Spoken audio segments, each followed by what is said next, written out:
te tonu wa malili le afioanga o sa malesi le vai sa ili le nei aso. Ta foi la lamba foi te tai wa e manuia ia tiute mo faiva. Sa fianga ye mo Samoa le nei fiafi e meso le nei aso. Ia toi fatalo fatuai. Era.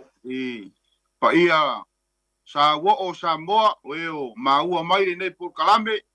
Ia o po kalame foi le Vaofilifili pe na masaniai ia fiafi uma o asolua.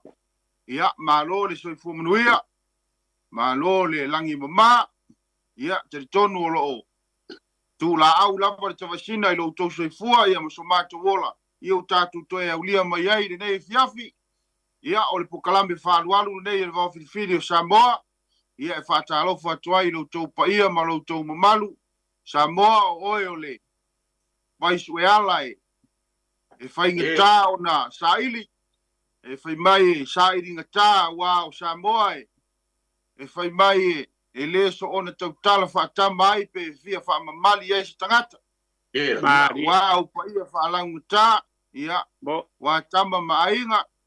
Ainga foi mala tu tama ia o tu mua mapule i tu au mala taua ainga ili tai ia marto o fua ia ai mai se foi o le falenga fulu ia wa sua mal vai fanua ia o foi mai tulangi ia sa ole mal launiu sai lua ia o tama manu tele to o faleula ia e te tonu o pai sa o na Samoa i le to fai no to fa popo se seupu ia malo le soi fu manuia i le nei fiafi to fatalo fatuai i la talainga Lofipo ia mai se foi o tama matua ia vai pa ia mai se foi o fionga ia pali o tato problema futa ne fiafi ia wa tato por kalame farualu ia malo le soi fu manuia ne fiafi ia kako o foi fa malo la le lo foleri e kai mai foi lo to soi fuama so mato yola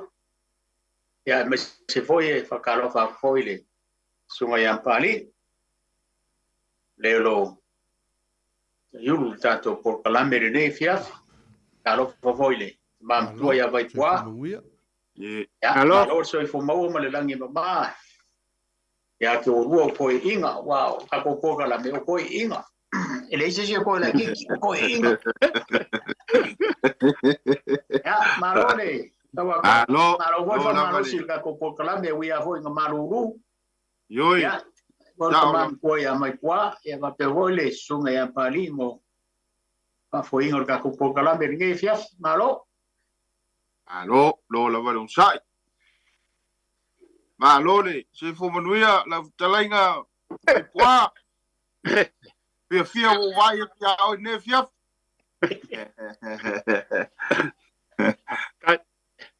Ia lele. Malo. Au boyen.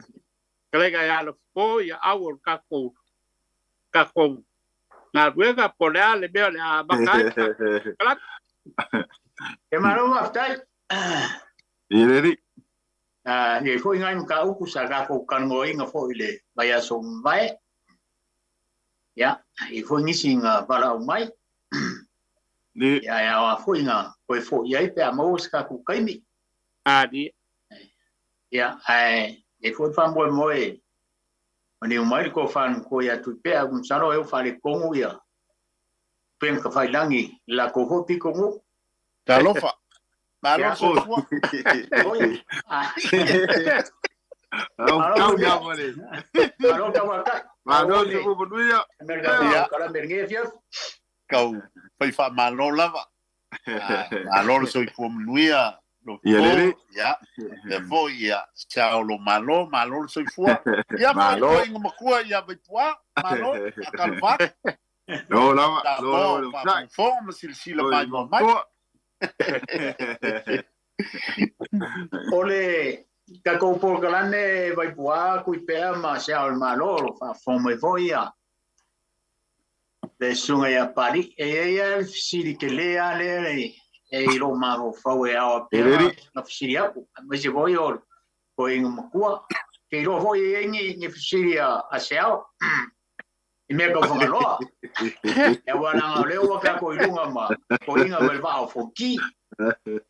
Ole fisiri lea e pe la walunga ilo whamoe mo fisiri pe ilo mamu whau.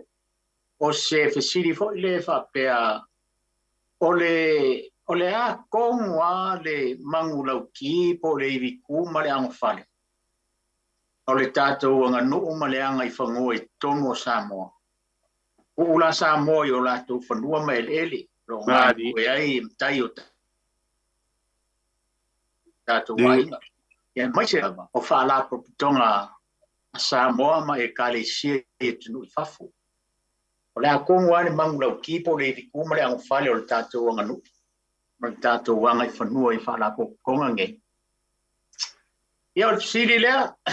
Kongo e kari mai a ko inga mo ko ia mai kwa e fa pe hoto fam tua ia tu pe ia e ka ko kalkalongo o ile u fa fonga mai Seao'omālō le ia male u kwale ka se se inga ko ku pe ka fa so e u pule fa pe fa ma tua I tumu o le fa ma tua I tumu ia e pe ia fa ma kalongo male ko inga mo ko ia mai kwa pule ka ko ngi so ai o iska ko so va ser lau fu ia kaiko ia ele nga kia langa le fu va fonga ele tulu au fala ni au fala ia pe ngai siria ma ngai upu ia fo ia la fo I ma me ele fa fonga mai le tatu o tunu e mai fo is fa so mi fo il ka ko por kalame ma ko ia vai poa me to fam to ia tu pe ia ma ko fa Seao'omālō mo ia ka ko por kalame ge di Hello.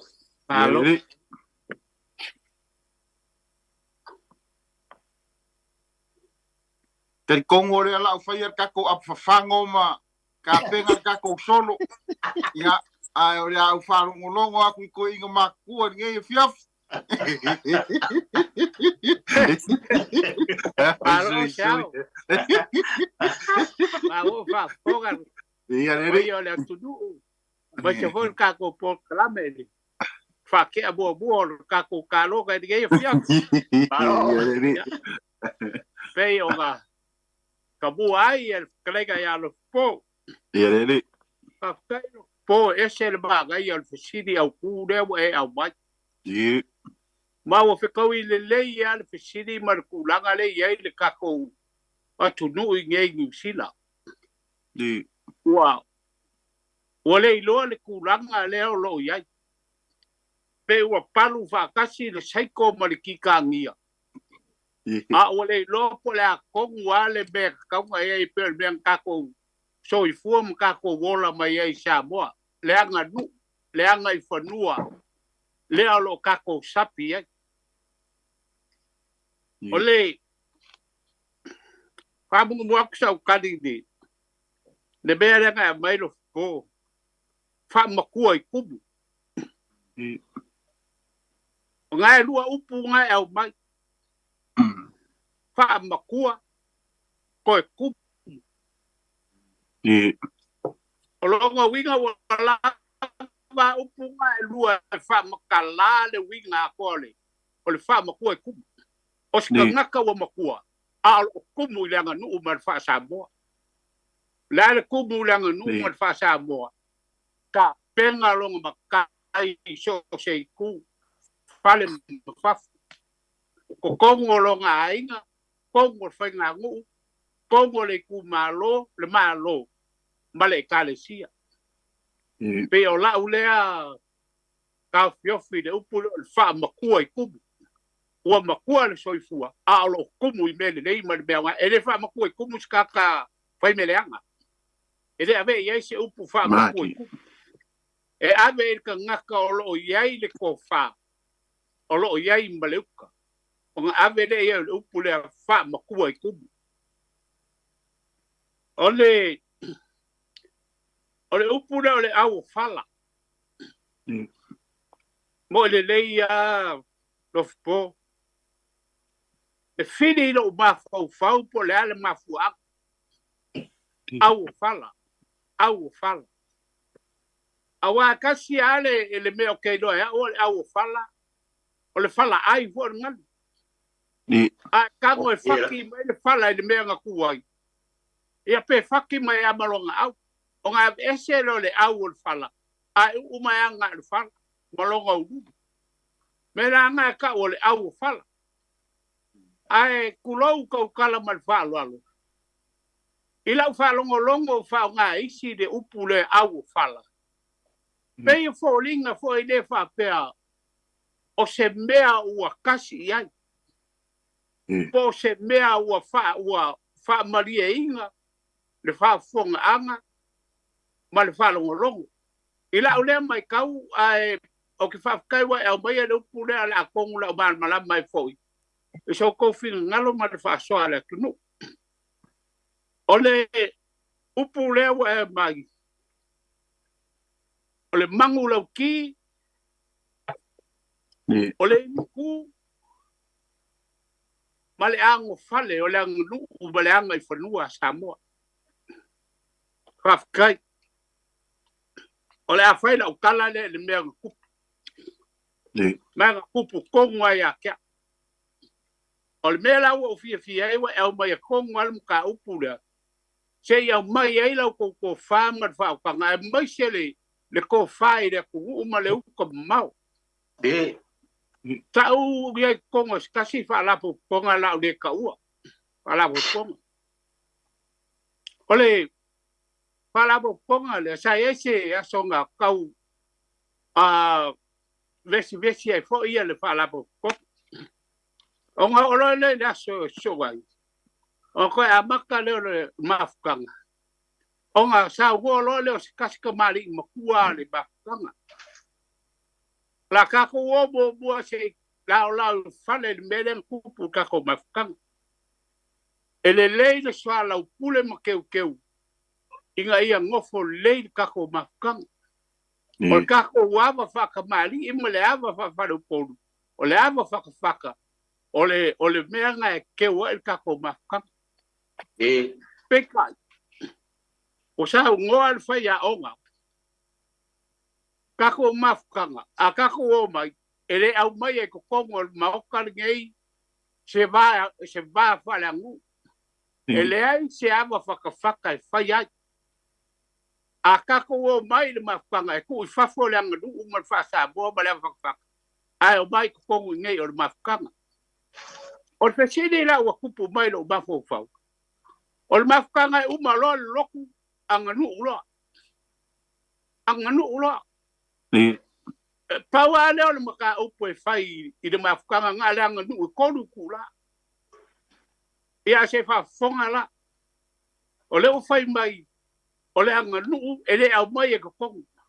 E le se va whiala loa I fai e kakongu I. Pēra le mea o fia le au mai ngā maka upo le. O le a kongu a le mangu lau ki o le anga nuu. Le ango fale. Ma le mangu lau ki o le anga nuu Samoa. Le sapi ge ka kou ia kongu ngei o le awa, whaka, mamuka I kusi ai e rua. Vi, a, va. A le ai le melea. Ngā re kawa I nisa me mau e kongo mafkang e ka le sia. Le vale le kau fia I gele ka le sia kongo ngei. O kako au roko sa le mausau. O I ma o. A le al mele fai gegi. O le vā.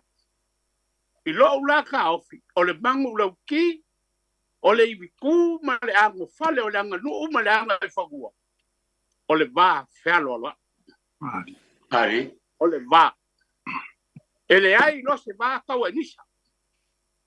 E le ai lo se vā lau e lesi whaavanu wa leo lesi. Le ai lo se vā le ilo le makai da kikin makai mukua. Wai o kou le ke leo le ango fale le ala le Mari. Ma le mea le anga o kou soifua e mau mako wola mai ai. O le upu a le ako inga. Kau kua ngā le kako vāwhi ala loa. Ira. O le a lava le mawhia o le koka ma ima le fia. Kau kua ngā. Kau kua ngā le kako vā. Ia I loa le makai da kiki le makai makua. Ia I loa le makai makua le vā makai da kiki. Ala mele ia ngi. Ia le au kako vā ia. ki nga whalonga kure si makai e lai kiki le ala wo finga. Asia, wale i role ba. Po ngai mai lai fia. Ya, kali ange la au kou ye menga. Mari. Po ngai mai le ai se whalo alo. Dira. A le ka ki sapi ge fafo. O le anga lu Samoa. O le whalo alo. Le ka kou ki sapi ege.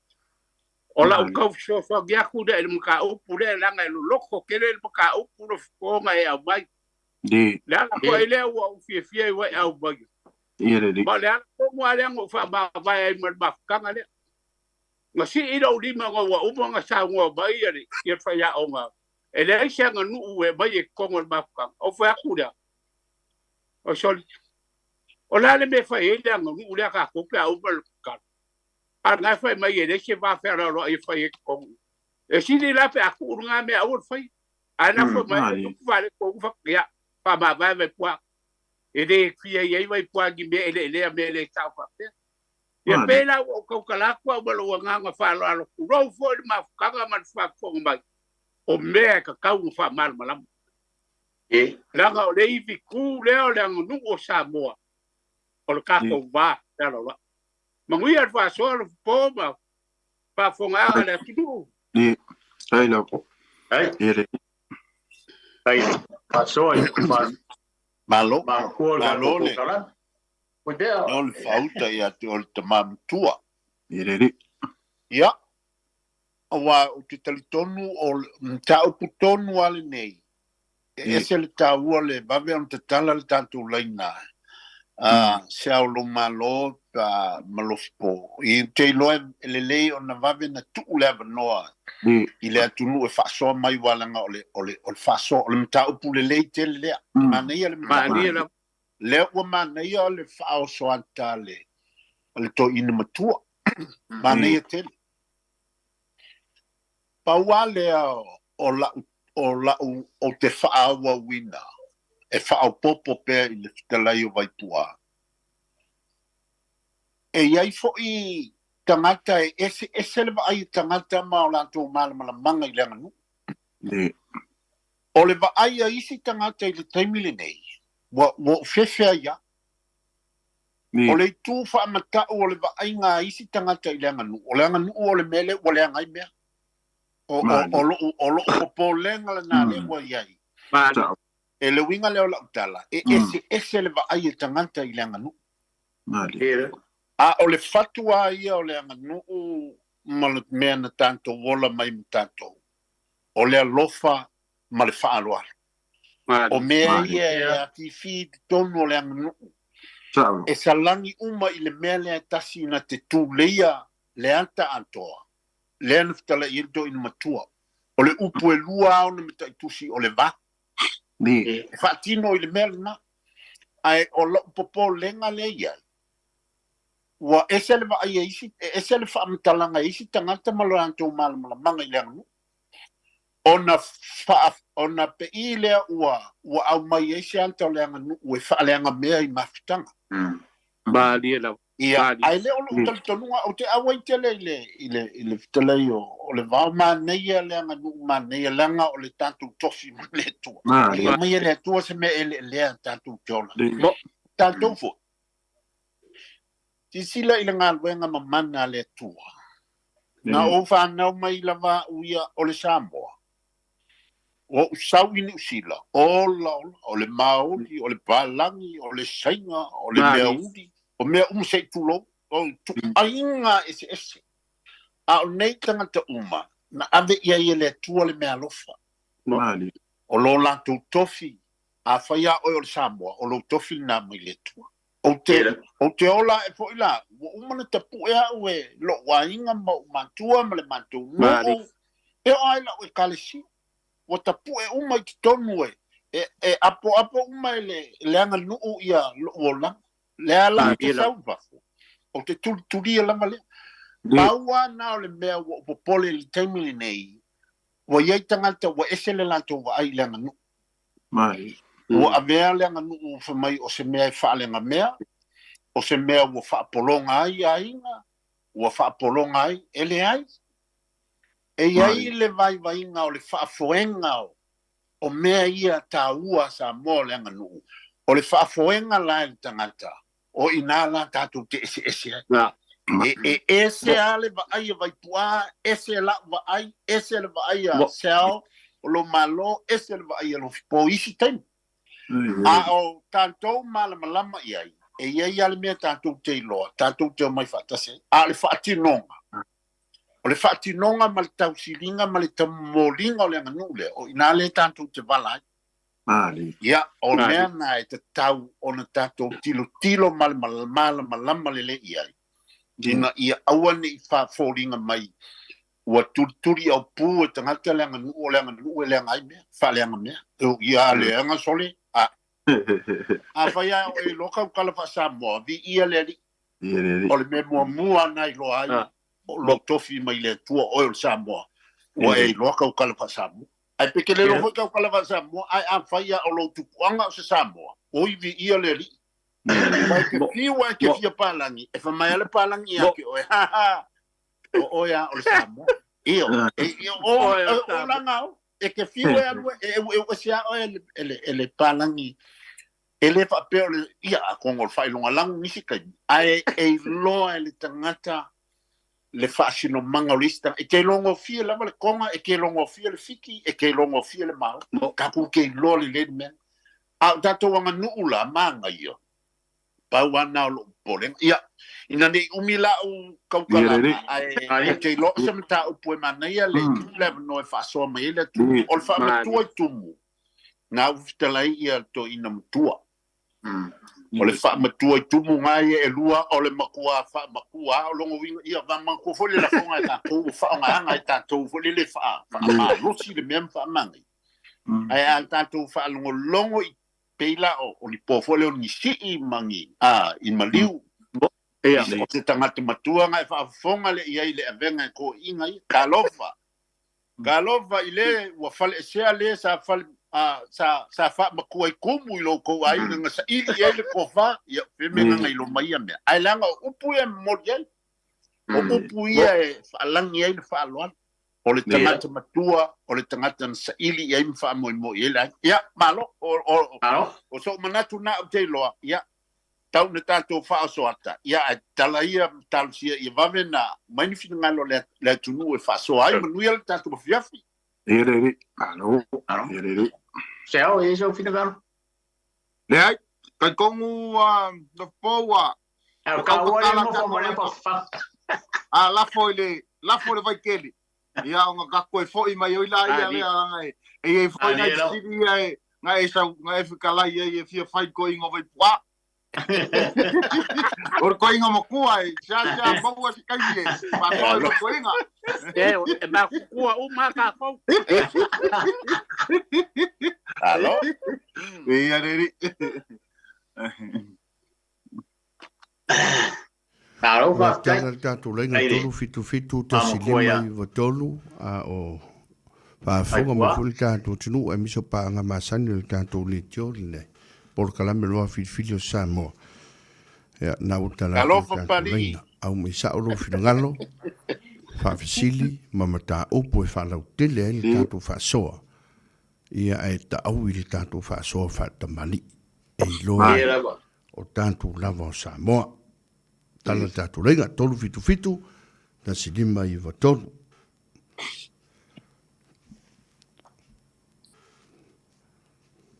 O isi ia mai nga o tātou Le whatari tātou wala au. Ia. Alo, foi wala au. Se fu manuia. Le is tātou wala au. Le whatal tani atu. Kui pea. Oi. Kau. Ioi, pei o isi ia mai nga e. Masani na tātou wa whaalongolongo I mea ia wa tua I ngai ia leanga nu. Pea na o whaiatu o le whaalau te lenga ia o loo manatu. Ai o te loa o mea umalama o le tātou tofi mai le tua. A le leina whaafoe malama le tanganta. O na mania lea. Ai lua ngia loa I le. a tuulo ia peila o tuia ele mfaina alofia ole soifua fa'atusa po le ola fa'atusa tasi lea mai vainga ua avea ai se ata leanga ole i le anganu matua inga ai le anganu ai le ole anganu ole ola fa'atusa ole kauanga mal kakuai ya le maliu o kaku nga whaingenga makua langa ngaka pusa pisu po ele se pusa apanga vai ya fai fale le mai se lau ngango ka vai ia se manga yale fa lu i runga lo ko malos o ke biangi se sa le koinga melanga koinga melena o lai ai le fai mele le o leisi o ke le fa amasi ngoa o me uma fa pengai fa fai lunga le nganga le fa tustusa ole mana o fo lele I tel langa yai le tangata fai mea le ia mana o ia le o ana toi pe lenga leo si ona tua o le afatino I lona toi asu ia esa welfa machine o le ishikango ma ia wai le mealingi ko fi wai o le fea lunga manga o vo ia awangi ko ilan ai si o le winga leo la uta tanto fai te langa wa ese tu tilo mai ai tangata il fatti non o le anganu e se le manne e pe o ngai mea ngai a fu e tal triaini fina ngalo le atu o le tatu wala ai ba inga na ua mafuai ona tu silima tanga te le anganu pali po o ye ya lo le tatu wala mo talofa alo se gua mo se tau le tele le titi mai malo se pomia manuia after mo wa no dia vatu se manatu le finangalo le to a umaneia na policia e we mai te wa na wa fe wa ve me ele ai le upuia ole o ai va ahora sí se son el vocalame il va en ale wa va pe ne o tatu foi ese me nga tai no foi o tatu ainga I maliu on sa fai mo tatu lo se me o le leile mo tatu ia fa pe me no se va ia le matanga se me o le leile tatu ta penanga le anga no umale male mafai o tatu ainga ona mo ile le va en le sa me fina ngalo lo fa tu sa ai pola uwa ai mala uma tau ai longa tem fai ta fiele me ata tu mena tu am tangan tom fai mai le kalesia katoliko il to fa ma o fe nei e auxilia tanga te mua tingana mai se fa ma venga pi wanga no wai sa mo ile me le fai me le ala I tu le male mai ivo ai ma fai mai fai le langa ya wa ila uma tau wa o se me fa tau wa ai langa no mo le iso na tau wa ona o fai ile vi inga ele fai le me tomu e automa na tu por kalama sa fai Siāmoā ia sa tau fai mai ele fa fai tu ile na mai le tai ile wa le fai pu mai afenga ina ia fa ma me o mari ele ai la se me na o ia ele I au sia fo le na fina ngalo le fo ila o to langa mai le vai ta ina ta te fiu fai na si ta sia tala ele anga le ai ele anga le anga sa mo le tunu le fa mo ina o le lua o fa so no ta upule na mai nei le upule sa mai mul nei ora ko tu poi pole au fala fa matua I tumbu o le upu fa vai o le upu le o le fa matua ia pe o te tu ele fa upu le o le fa matua I tumbu ia e mane ko il fa te inga le sa mai ko el sui po kala awa upu masani lava na si ia I lunga pe a ingolo tu wai fa vela I upu te o tato ngana se sa fa matua I tumbu sa si le topa e pio no winga na o le se o le upu le fa matua I tumbu ma le toe uluteia i tau tusa upuna e lua tangata foi le o se toe tangata o le aiga o se toe tangata o le nuu safesili e le tofā ma le moi i avei le fa'aloalo a ola ina tu'ua le mālō ia o upuna e faufau ai lauga ma tomu ai lauga ina ia tatou si'i ai luga o se fa'aloalo lea mo lea tagata mo lea toe tagata o le aiga ma le apio'aga ia le fa'asoa atu le sika ma le porokalame manuia le fa'asausauga alo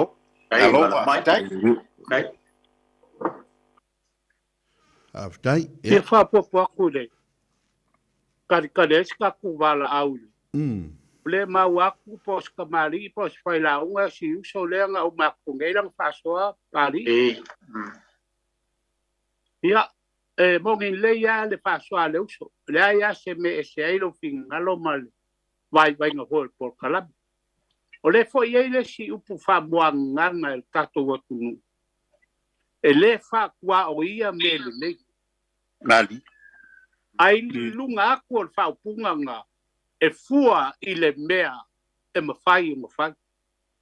Ai aua le kausidi i le mea e le mawhai o ngā o pupua e loa leo le oi ia ma upua e ma lafua e loa upo le anga ule o kako le anga i lo ulea ka ko ngunga ma lau whai mea o lau whai mea e lo ua inga o le ale mea o mawhai mea ngā kau ke a wanga li mai wharulap aua le kausidi wa e umanga whai oi mai fa ngau ko nginga oi ka lafu pe ke wa keling fa le ko mo ba onga le mele o fia kele ai le ai ni me ka ngori mai e a le upo ia i le ngana Samoa e le fa kwa o ia mele le ka tele i le mele le a ia fai i le mea e fa longo aku e nga fakia mama fai e le ai e soi ia la o fio ia ke fa tua le nga mai mai e kele Palong Aro. Wis si ka ko balao. Dia ele está tu balao. O finangaro pari.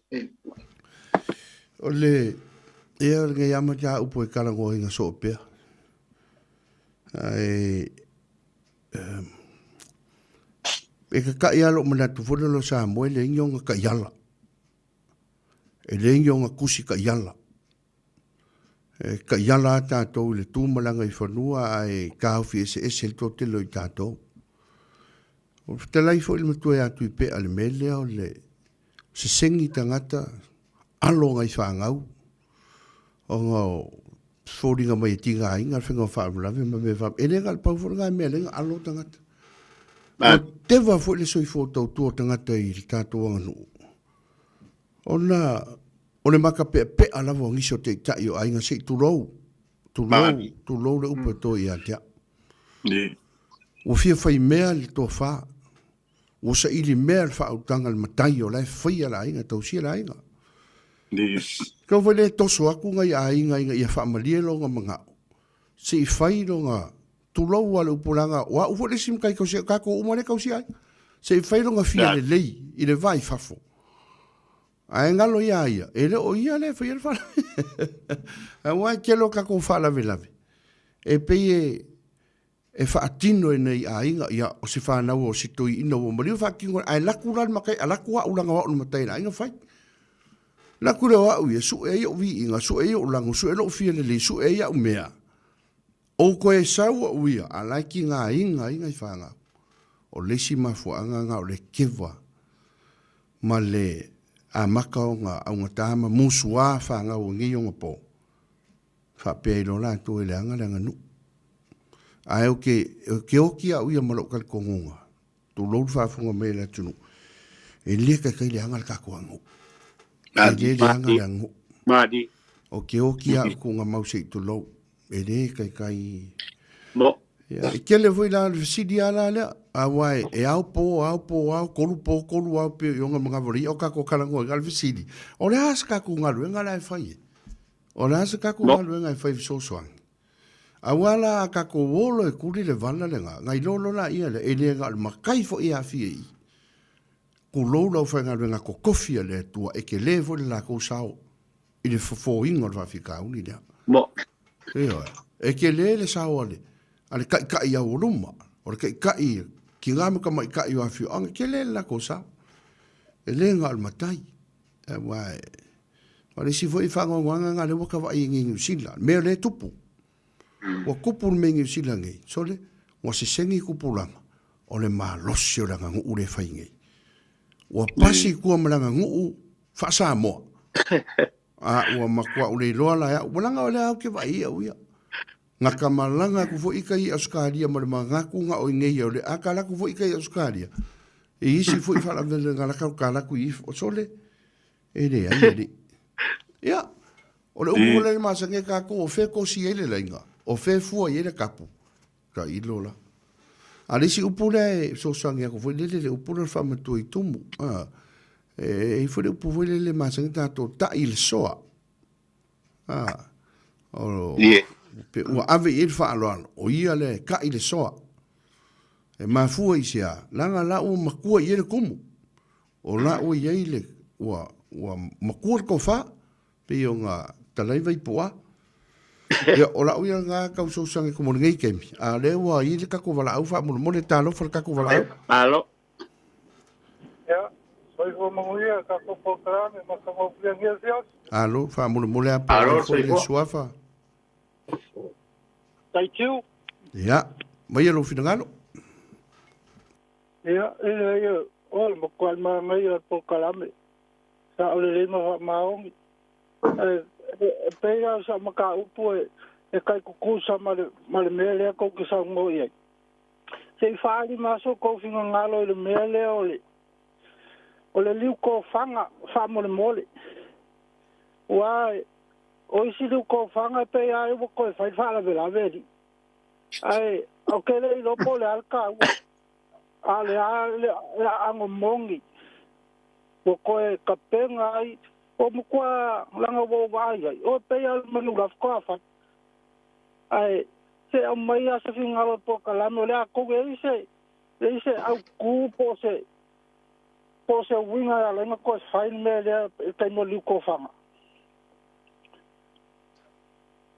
Ya, ole o sui le o a voi ole langa karuar ka ko poka la be se tato mta o le kalongo ala mai o lo fingalo ala fo mai lo fingalo va so le ka ko kalongo li ko fa Ya.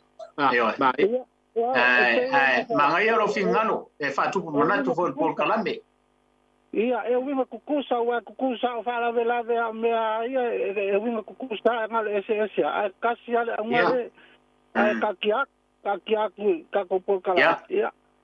Atai. Ia. Alofa ftai, kai wala au mai, lisi tātou wala au tālofa.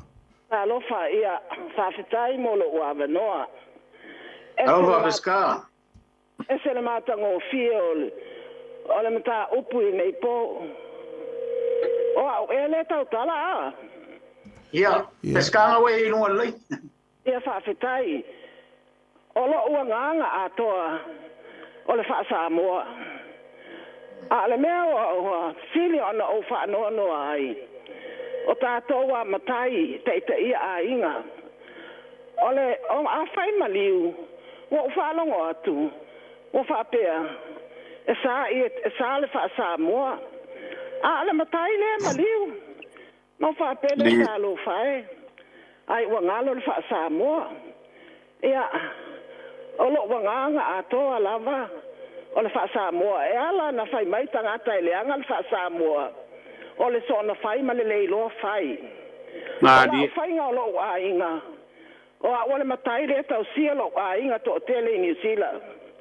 E te le mwhai na whai sa utonu. O te alu ele whanau le tupu ai le whaalawe. E whai mua mai alo la tō manao. A whai lava e manao e whai le Faasamoa e whai. A whai ai le manao e whai le Faasamoa e whai ale manao o le whanau le tupu ai le whaalawe. Madi. Ai o te whawhetai i le whanau na maliu nei le tama la fine o la tama e lua solu wadu tau sanga. E lei se whaasalaunga o wale te ntiti e le se matai.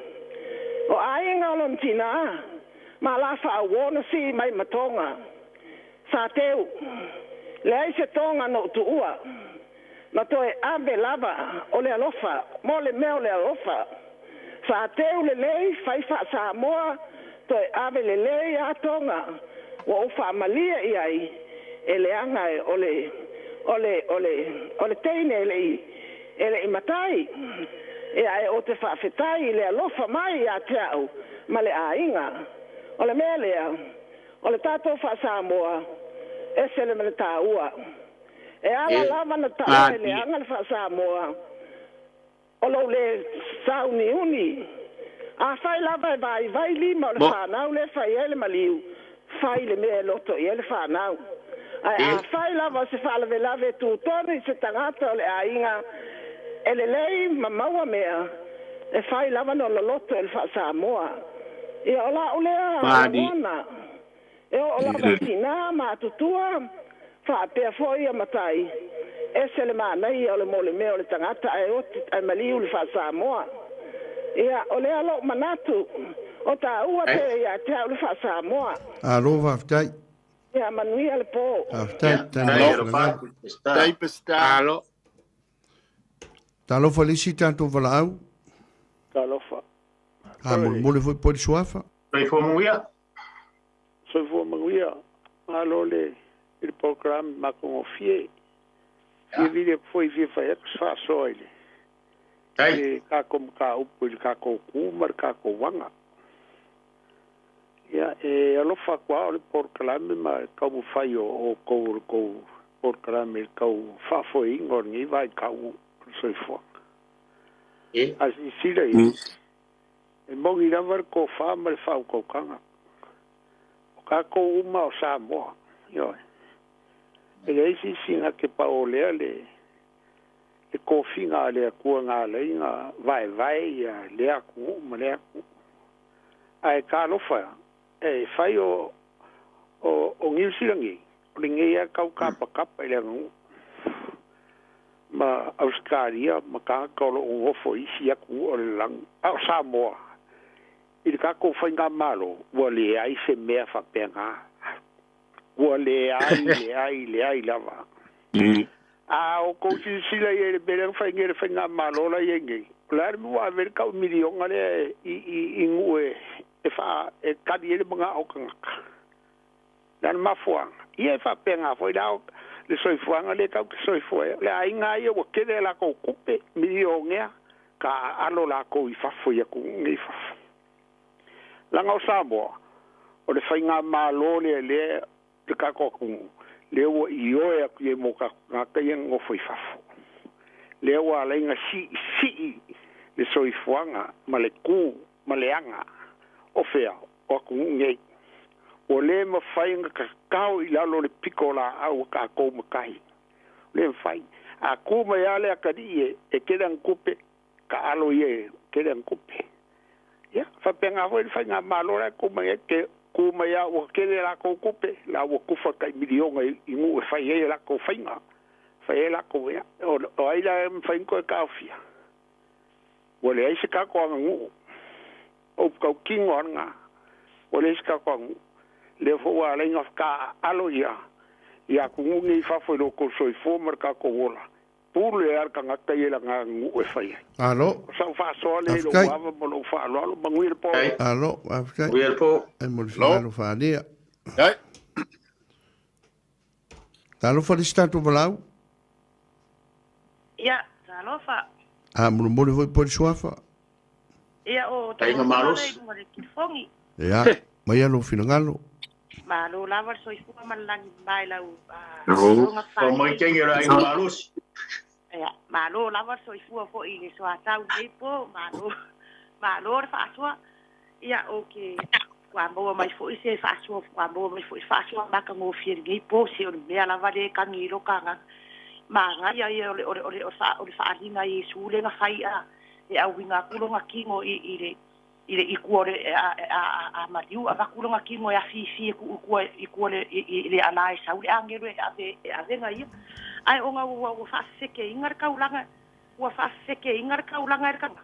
A ua mangako i ro ua mangako i ro e kaunga whaasiri siri a kure alo for kanga ka le ua mariu i kangaka uma lalolangi a fesili la wa ki nga inga ngai kangaka uma le lalolangi amin ele a inga e faile maliu si kangaka de ai po o ngana le kangaka ile a inga o so fesili la ngala esta mai lo i kusi a Yesu i kangaka le wa Yesu fo inga makai ngai o me fo nga ngala inga lu Yesu makai sarvi wa makai o su e me so sa o le se kala inga o se kala inga a pali o su e me ai kangaka le o ke alofa fo ila o kama ila ki nga wa maliu fo ila o kama ale aki nga inga sore o ki nga mar ma ku nga ngela ki nga inga fa yo ki ma ko ai pole ane se oki alo ole afkai se oki ka ko e am ka ko a vingi ka ko la ga a ungi ka ko pe yo la ko kai le uma wa ku lo fingalo kai la mo le ava kai ka mo wia le ko fa Kai bara mai. kai mo ke le fiafi Pasoa.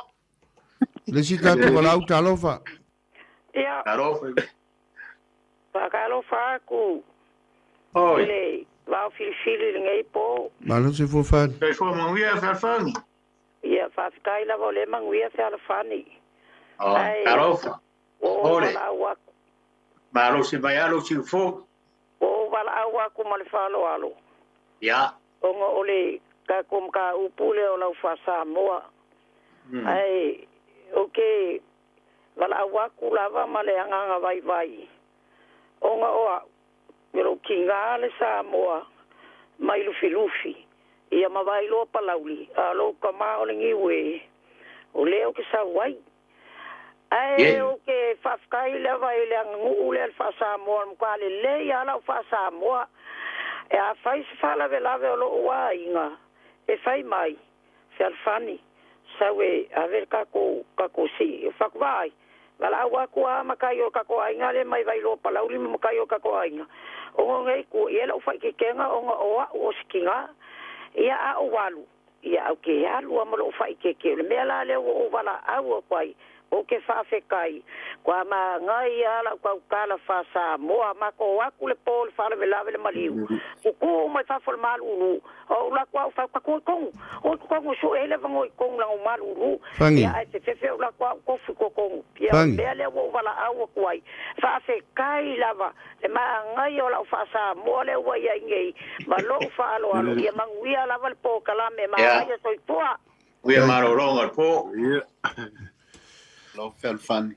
koe fa ko kasi ko la tu o le o ka ko ke mi se fa mo le fa fonga le ka o ka ko pro kalame le ai fa tala noi nga mai le lo fina ngalo ai ale se so ta ngo lo fina ngalo me ka to pro kalame la i ni si tanga ta le fi mo mai le no ma la nga mo wala no ta lo fol wala Kai fo mo ia malo por kalame alo fil so fa mo o al fayo lo ungo fayo ba ya lo fina ngalo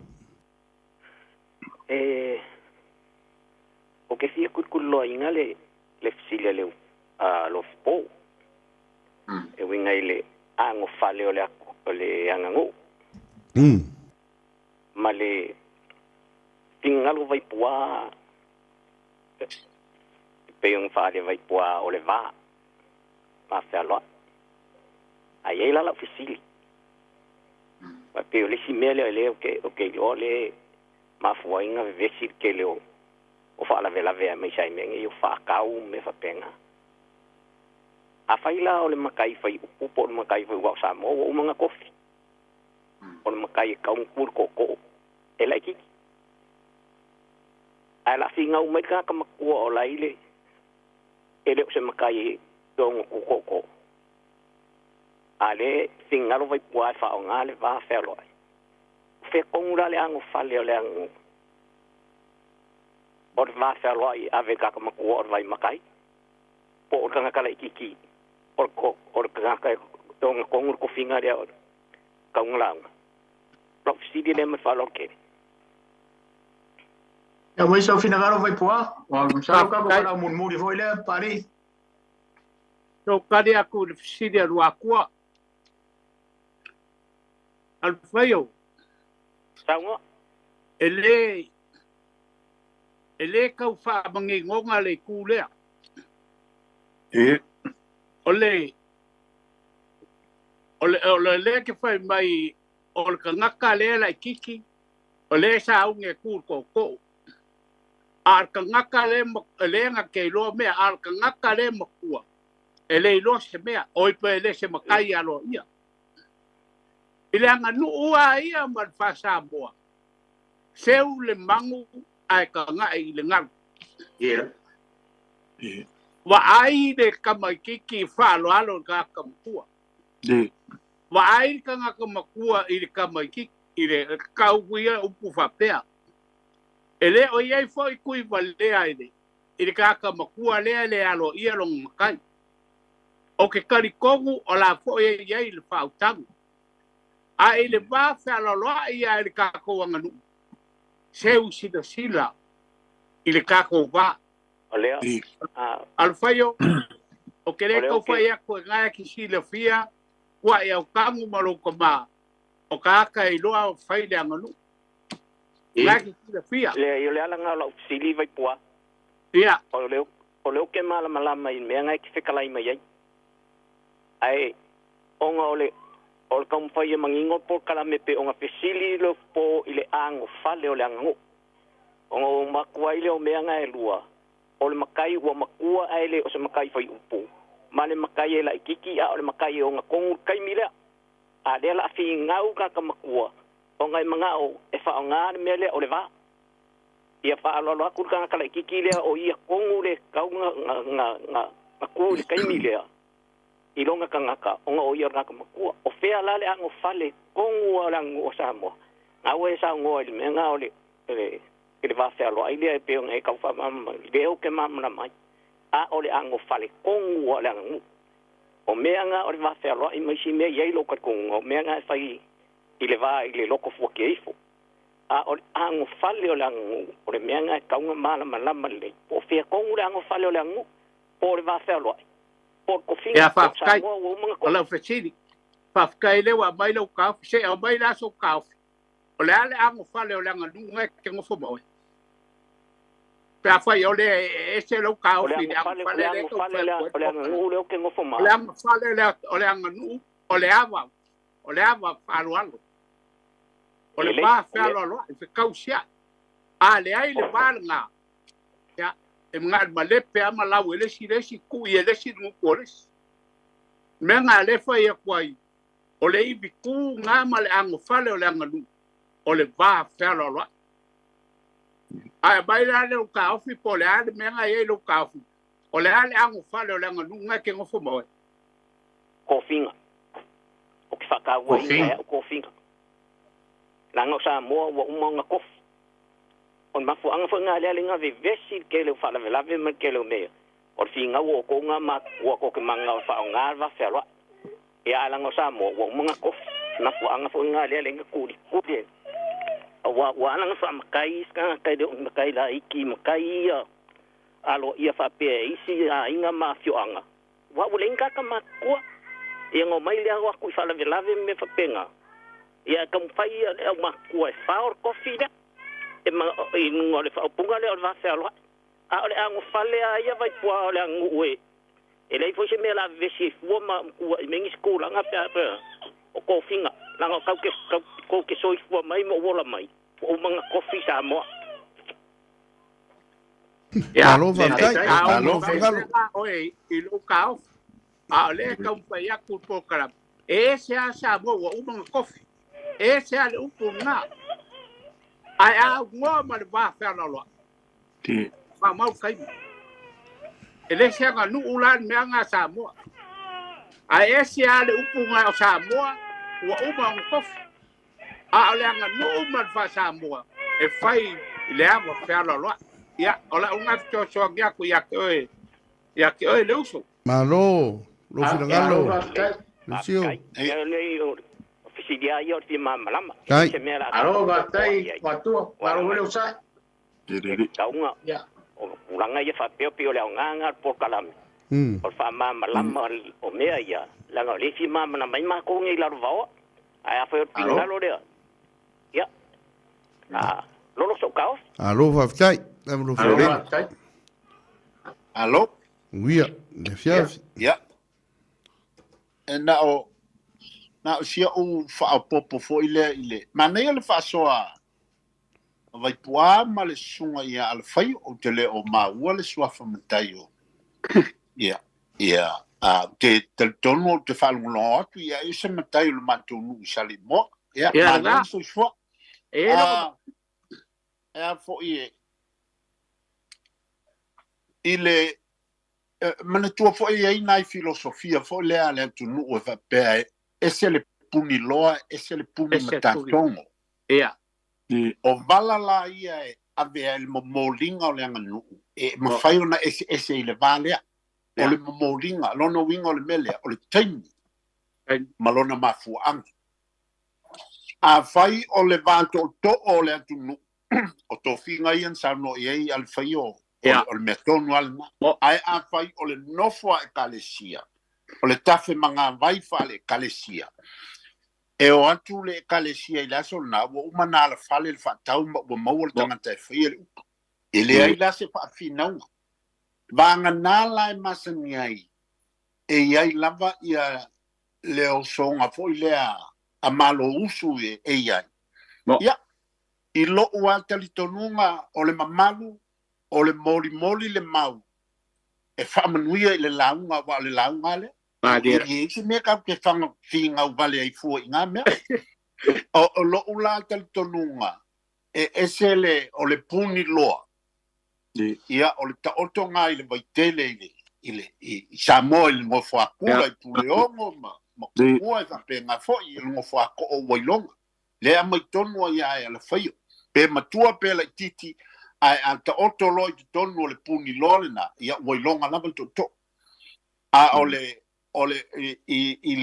ile nganga ia ole au te tele ole anganu ile momolinga ole anganu e tapelengi ile vafe alolo ile mai ko in ia ole mea la ngai e mangingo lava ia le vaenga le o la ula le tilo a o me o le tutupulanga o le anga mai le fisili a Lofipo peanga le lifa i lo tatu o langa i fafo ni sila ma Australia langa o ka ko le o ma mafikile i langa ngo ma ele o fainga ko ma inga le mea ia o lo ule na tonu a tafe tonu o fa kalesia e o akwa o umanga na fale le fa ia le fonga le ia o nga wangi lo leo malo usu fa popo ma fa manguia le lau ai o fo le wangi ko sa kele le mea ia e fo inga kai mi fa penga le la ti ka mai ai ava peo se asiaka se ikulo po se ko o ulio le o tulo le no fa tula